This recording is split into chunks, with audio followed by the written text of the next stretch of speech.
The body of water you see before you is known as Burrard Inlet. It divides the new riding of Burnaby North Seymour both geographically and politically.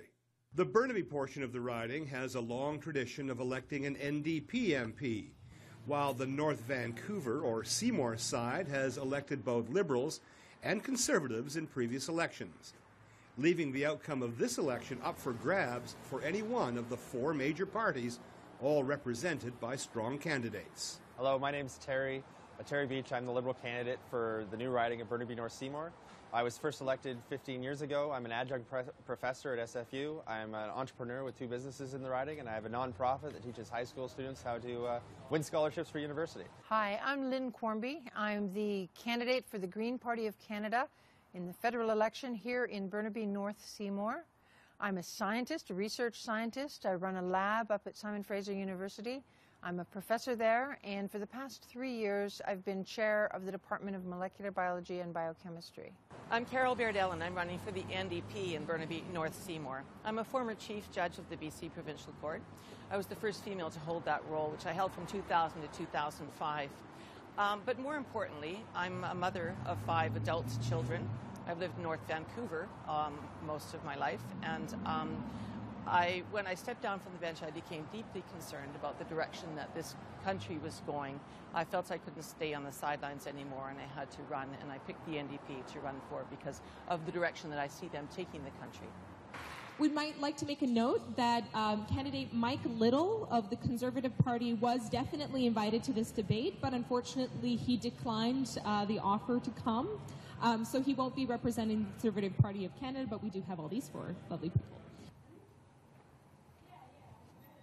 Hi there. We're with CPAC and we're looking for the candidate. Hello. Hi there. Hi. David Kincaid from CPAC. My name's David. Hi, David. Hi. Did we speak on the phone? I've been trying to run down Mike, but It did. And I just thought I'd check to see we're in the neighborhood. Has he got 5 minutes he can stick his head out? No, he's just unavailable right now. Sorry about that. Okay. Busy, or? Yeah, we got busy days. You know how it is. Yeah, he wasn't at the all candidates meeting. He was missed. Yeah, we are attending a few all candidates meetings between now and election day, but right now we're putting priority on meeting voters directly at the doorstep. So that's what he's spending his time on, door knocking? Yep. Okay, well, tell him we called, and we're very sorry he won't be able to participate in our program, but I appreciate your answering my questions. No problem. Thanks, Take care. David. Bye-bye. Thanks. Perhaps it's not surprising the Conservative candidate has adopted a somewhat low-profile approach, given the mood of the electorate we spoke to. His number 1 issue is to get rid of Mr. Harper. How do you propose to do that? Well, I believe in strategic voting, and I think people should actually put that on the top of their list. And where there's an NDP person that is likely to do well in that riding, then they should vote NDP. If it's a Liberal, they should vote Liberal. And the off chance, even if it's a Green. So you've adopted the anybody but Harper idea. Yes, and this is probably the first time in my life that I would ever have done that. Security, economy, that's about it. And have any of the parties said the right things to capture your attention or support? Well, many say the right things, but whether or not it comes true in the end, that's another matter altogether. So does that leave you in the undecided camp? Undecided, You're the vote they all want, the undecided vote. Exactly. And I'll find out by October the 18th, right? I'm anything but Harper person. I think we've had enough of him. Stop Harper. Stop Harper. This is the 5th candidate in the riding. His name is Brian Sproul. My name is Brian Sproul. I'm a candidate for the Marxist-Leninist Party of Canada in Burnaby North Seymour. Sproul is something of an anomaly in this election. He is by far the most seasoned campaigner, but he is also, by his own admission, the least likely to succeed. I ran in what was called Burnaby Douglas 4 years ago. I got 79 votes, so I may get more, I may even get less. So we say that people should vote for us if they really want to vote for change, but, well, we're running, like I said, we want to raise issues. But how do you raise that issue if you don't get a voice, if you don't get elected? Is it through events like today? Yeah, and through our newspaper. I mean, if we didn't say we didn't run candidates, we would be considered a third party. We couldn't even distribute our literature. We would really be marginalized in that case. So we have run candidates in most of the elections since 1992, and I have been a candidate. This will be the 11th time I've been a candidate for the party, 5 times in Burnaby. Some people would suggest one of two things. You are extremely committed to the cause, or you're an absolute glutton for punishment. I say the first. I'm committed to the cause. If some people want to say something else, let them. But yes, I'm optimistic, even though we won't get a lot of votes in this election. I'm optimistic that change is in the air. Do you feel as though your message is well received in this environment in general in this riding, or are you pushing a big rock up a steep hill? Well, we have no illusions that we're going to get elected, but people are crying out for change, and we want to raise some issues that otherwise are not being discussed. So none of the other parties are raising the issues that you feel are important? That's correct. We feel that there's no talk about the marginalization that the vast majority of people have under this political process. They, other than voting in elections, they really have no say in decision making. So we stand for democratic renewal, a new electoral process where the citizens, the voters, the electors, you want to call them that, decide who the candidates are going to be, rather than the candidates simply being foisted by the big parties. Because let's face it, people generally are voting for the parties or the party leaders. And the candidates of these parties, I call them the major parties, could also call them the cartel parties, are more or less irrelevant. So people are not voting for their representative, they're voting for a party leader. So our proposal is that there be a selection process. The parties can put forward their candidates, others can stand as independents, and Elections Canada would be obliged to equally fund all the candidates to create a level playing field. And there would be some kind of a runoff prior to the actual election to select, say, 3 or 4 candidates, whatever. So this is a letter I'm giving out to all business owners. It talks about my business experience and some of the policies of the Liberal Party that's going to help. Okay. I'm giving everybody a couple of my brochures for any staff that are here. Okay. And then the other thing I'm asking is, would you be open to the idea of putting a poster, letting me put a poster on the outside window for the next 2 weeks? All the other candidates are new to the federal election scene, although Liberal candidate Terry Beach did hold a seat on Nanaimo City Council when he was 18. As you say, you were a teenager when you ran for City Council in Nanaimo. Yep. Most teenagers, politics may be the furthest thing from their mind. What attracted you? I originally got involved with politics through my high school debate team. And so it was something that I did for enjoyment, and this kind of this interesting thing happened where my debate coach had to go in for hip surgery, and they were going to close down the debate team. And so I took over coaching the debate team, and we started using city council agendas as the debate material, because you get it 2 weeks in advance, and then you can watch the results on TV. And there was this other thing that happened, which was an 18-year-old mayor got elected in the state of New York. And that kind of got my wheels spinning. And I thought, you know what, this is something that I'd actually like to try to do. So I went and did something very similar, 15 years ago, in that, I read 20 years worth of newspapers, researched all the issues, knocked on all the doors, did the work. I think that there's too many people these days that are very excited about the idea of being a member of parliament instead of the actual service and the actual work that you're trying to do. And I served 1 term on city council before moving here to go to SFU and do a business and economics degree. And I always said that I want to provide financial stability for my family before I ever got back into politics, so I could go back and do it as a service, not do it as a job. So you don't need this as, you're not in it for the cushy pension and the other perks that come along with elected office. You feel this is some sort of a calling. Well, absolutely. I think anybody that puts their name down for office is making financial sacrifices, personal sacrifices, family sacrifices.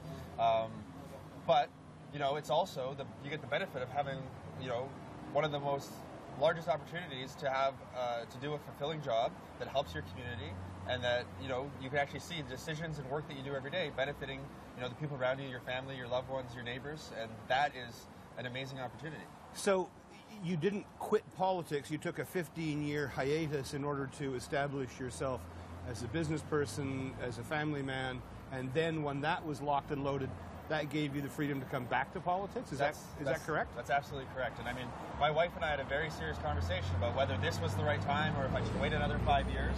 And at one point, I actually told the party, I think I'm not going to do it. This was in the fall of 2013. And for 10 days, I was just really depressed, and I realized that I wasn't doing it because I didn't want to do it. I wasn't doing it because there wasn't good reason to do it. I just was scared of, what the next 2 years of my life was going to look like. But that really let me know that this is something that I actually wanted to do. And, I called the party back. My wife and I doubled down on it, and we've been running ever since. Good morning.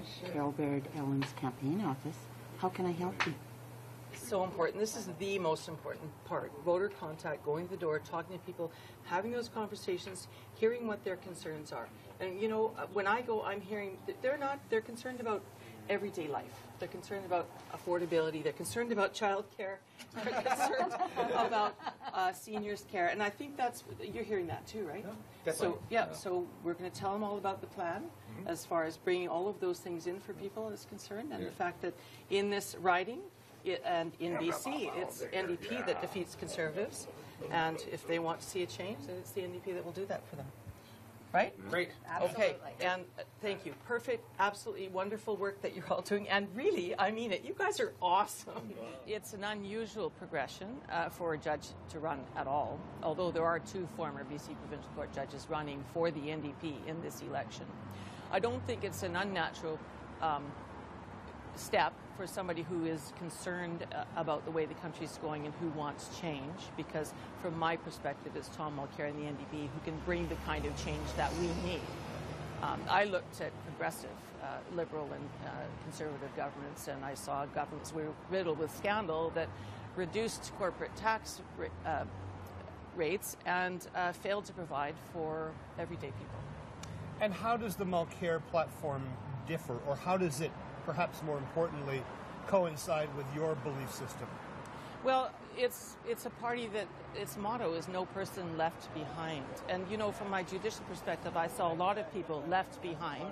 I saw a lot about the failure of the system to provide for people at an early point in their involvement in the justice system. Had we provided for them earlier, we would not have had to deal with them in the justice system at all.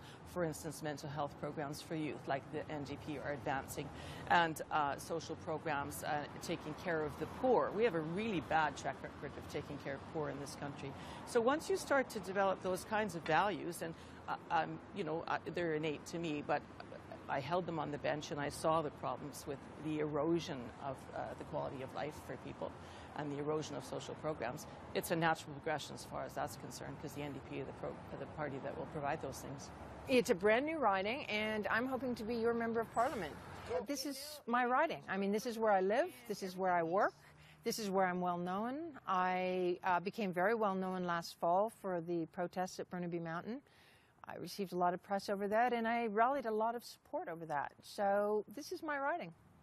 So it wasn't a case of I'm going to try and win somewhere else. You always wanted to run in your neighborhood. Totally makes sense. Absolutely. These are the people I care about. This is the neighborhood. This is my issue, the Kinder Morgan pipeline. This is the terminus. This is where the tank farms are. This is where the proposed expansion of the port facility. This is the riding that makes the most sense for me. Now, the Harper Conservatives have been monkey-wrenching any international attempts to form treaties for global climate treaties. Our record in Canada is abysmal. We are completely on the wrong track. And when I saw that both the NDP and the Liberals are also supporting expansion of the oil sands, and that they're not speaking up about fracking of gas and export of coal, that they're letting all these things go forward, they're supporting them based on a false view of economics, and it's maybe false is too strong, but a view of economics that is ideological rather than based in real evidence. When I saw that happening, and I saw that the corrections weren't happening, and at the same time I saw the hit that science was taking. My own research program is functioning at 25% the level it was before Harper was elected. it was all too much. And I became, actually my first step was to become very active in the in protest, because I saw that my writing of letters and meeting with my elected officials, attending AGMs for places like the Vancouver Port Authority, speaking at rallies. I even took it so far as to be so involved in the protests against the Kinder Morgan pipeline that Kinder Morgan sued me for encouraging others to protest. They actually won that suit and won an injunction to keep us away from the site of work. And I made the very, very difficult decision to cross that injunction and be arrested in a very public act of civil disobedience with all due respect to rule of law. That is the loudest you can speak as a citizen, and I decided it was absolutely essential to speak that loudly because our government was not paying attention to the evidence and the science. The Burnaby portion of this riding has a long history with the oil and gas industry. Tank farms like these date back to the 1950s. Major oil companies once operated refineries here, fed by a pipeline bringing crude oil to Burnaby from Alberta. Today, a proposal by the pipeline's owners to twin the line is the hot-button issue in the riding. Lynn Quarmby will defend our coastal waters for risky pipelines and tankers. Is that the key issue in your riding? Yes, it is. And how do you back that up? How do I back that up? Well, the Green Party knows that we don't need any new pipelines to carry diluted bitumen to Tidewater. It's not good for our economy, it's not good for our health, and it's not good for our environment. We will stand by that. We've had a pipeline there for 50 years. What's the problem? The original pipeline was for Syncrude, so it was upgraded from the bitumen to a synthetic crude oil that was shipped here for refining. We used to have 3 refineries here that can handle the Syncrude, and much of it was for local use. That's not what's happening now, and that is not what this new expansion project is about. The new expansion project is to take the raw material, the bitumen, which is like tar, and to froth it up and make it so that it will flow through a pipeline using chemicals that are extraordinarily toxic, neurotoxins, carcinogens, mutagens. These are toxins that when I use them in very small amounts in my lab, I use them in a fume hood. They're talking about millions of barrels of these toxins mixed with the bitumen, so the risks to our health and our environment are completely unacceptable. Expanding the tank farm, expanding the tanker traffic with this toxic stuff. But what trumps it all is that climate scientists have made very, very clear that we need to leave the bitumen in the ground. We can't be expanding the oil sands. Is it no way to this pipeline, or is it pipelines in general, or is there a middle ground where, maybe we should carry on exporting this material, fueling the economy for the foreseeable future while we transition? First of all, this is not fueling our economy. It's a net loss to Canadians. So there is no economic benefit to these pipelines. The Green Party... If the price of oil rebounded to $100, would there be? Actually, probably not, because you need to factor in all of the jobs that are lost when we export raw materials. So if you do the calculations in a holistic way, no, it's not economically benefit to us, even at $100 a barrel. So why are these refineries sitting idle? Why don't we fire them up? Because these refineries can't handle bitumen, and the companies that are using the pipelines, Kinder Morgan, have decided that they want bitumen to flow through that pipeline. Let's talk about a couple of specific issues. Number one, Kinder Morgan Trans Mountain Pipeline. I gather not a very popular prospect in this part of the Lower Mainland. No, and for myself, it's something that I hear about a lot because my wife and I actually have a home on the Kinder Morgan pipeline. So you can imagine the backyard conversations with neighbors on this specific issue. But I think that the Liberal Party's position on this has actually turned out to be quite well. We need to revise the National Energy Board process. We need to make sure it's fair, objective, and scientific. And beyond that, we need to make sure that communities and partner First Nations can come to the table. If we can't get the support of our local communities or our partner First Nations for these large energy projects, and not just Kinder Morgan, because we're not making policy just for what's happening in our backyard. We're making policy for energy projects nationally. Then, these types of projects can't go ahead.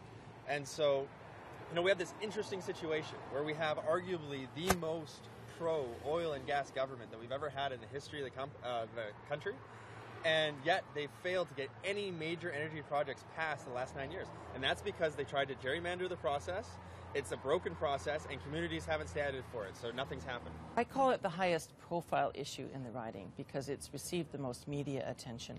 In terms of hearing about it at the door, it depends on where you are. If you're on Burnaby Mountain, you do hear a lot about it, and certainly near the coast, of course, people are concerned, but it's not the most prevalent conversation we're having at the door in most places. Most of the time, it's just about the erosion of quality of life for everyday people, trying to put their kids through university, trying to take care of their seniors, their older people, trying to get child care, for instance. That's a big one we hear about.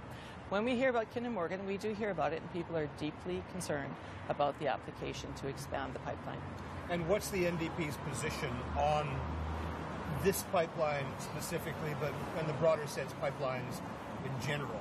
This pipeline application specifically, we are of the view that it cannot be supported because it hasn't been properly scrutinized by a credible process. The National Energy Board has been the process has been so gutted, the environmental legislation, its ability to look at the safety of the project, impact on the environment, its ability to consult has been so abbreviated and tainted, flawed, that this application can't proceed without a new proper scrutiny from our perspective.